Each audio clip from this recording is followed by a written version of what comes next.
Alright, so this thing's starting to tell its story. They definitely grafted on a skin, I'm thinking, because I keep finding red paint up here. But I'm down to bare metal.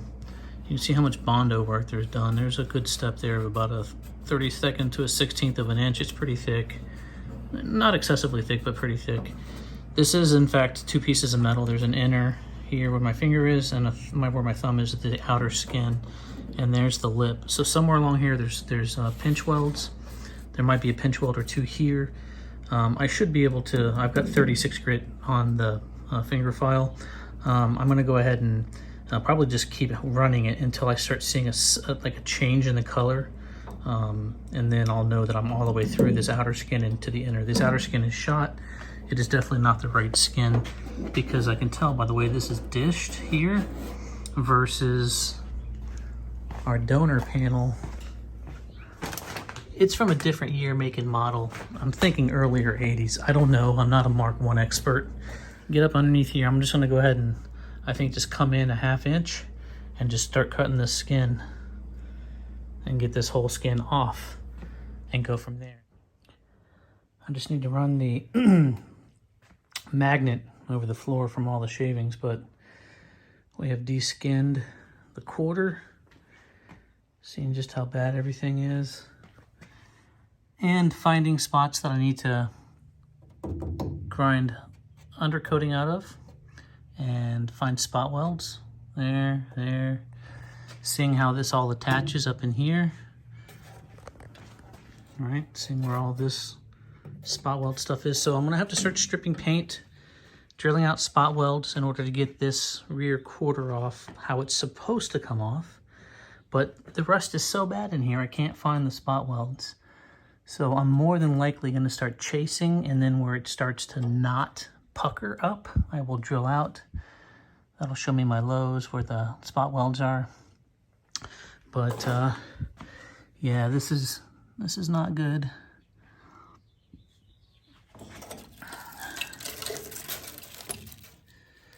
Undercoating on the inside of the wheel well. We're getting there. So this brace, I didn't touch. I could see it as I was, so I just came across the top, pulled it away, looked down here, saw this, saw where this basically came together, and then just traced the outline where the curve just started up, I could tell. Now this is gonna have to come out, obviously, right? Because this is all part of it and it's rusted through, but I didn't want to cut what I didn't know. So exploratory cuts. Didn't touch the rockers, but this rocker is gonna have to be replaced, the outer skin of the rocker, and then this lower half of the inner rocker is gonna have to be replaced. But there's no rust inside, so it's done a pretty good job surviving. All right, let's explain what's going on here. These welds on the inside of the fender are to weld this outside wheel well tub, right? It curves like this, and then the skin comes over the top, laps around, okay, and is welded, spot welded along there, okay? So I just cut this wedge out because A, it was rotted, and B, I'm trying to avoid where they tack welded against this flange. So I need to cut that weld out and then shave this off to remove this remnant here. But you can see where this piece gets wedged in behind this piece, which is structural. This comes down and goes into the bottom of the rocker. Okay, this is the outside rocker. That's just decorative. That section of rocker is simply skin. This is structural, all right? This is basically your frame rail of the car. And so there's 3 layers here, all right? This one tucks under, but this one tucks under as well. And this one, if you follow it up, it's this panel here. It's the inside versus the outside inner wheel well. So yeah, so 1, 2, 3, and then this is inside here. That's 4. So you can see that sliver there where they all overlap. So those three overlap, gets wedged in behind here, which is why this kind of jogs around.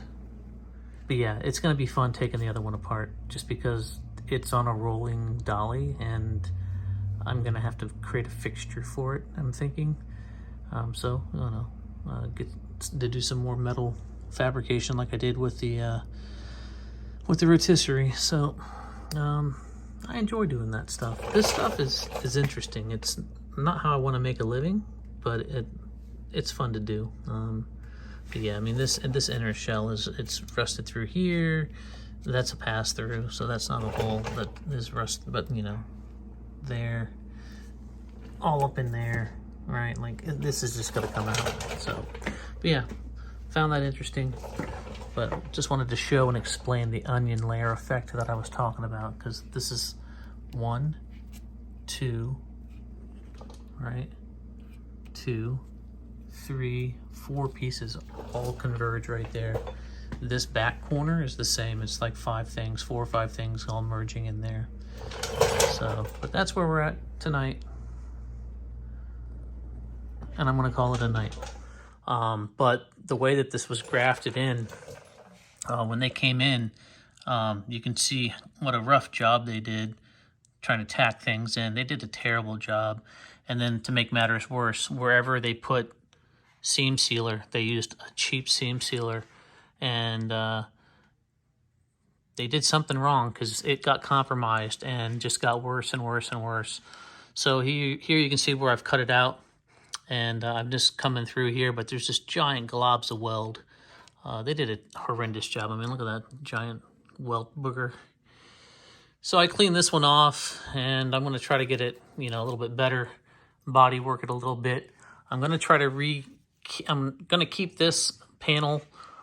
This panel here is actually part of this fender well, okay?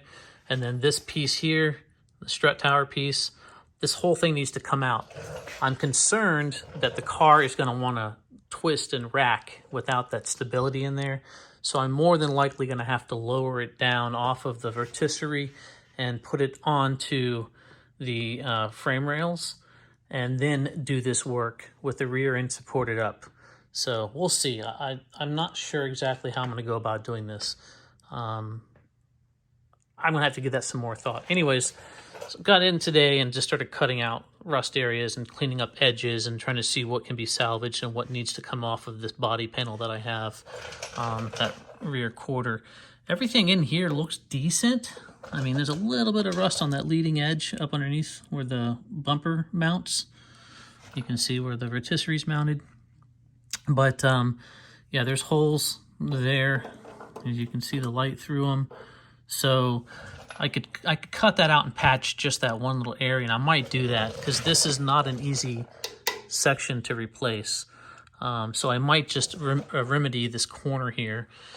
This support piece here needs to come out. I could probably rebuild this flange that has this gaping hole from rust out of it.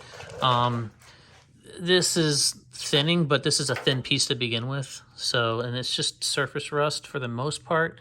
Not really big flaky hole rust. There's a little bit of a hole here.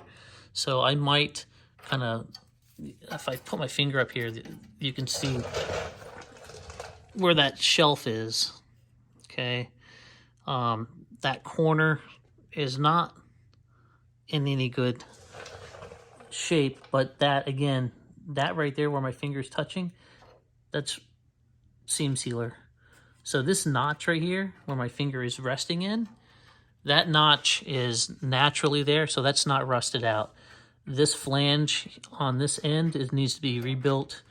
So I might be able to piece this together versus breaking that down into all of its components. Now that and completely outer shell needs to come and replace this, right? Like I've taken everything off here. Came into the B pillar, wanted to, sorry for the rolling noise.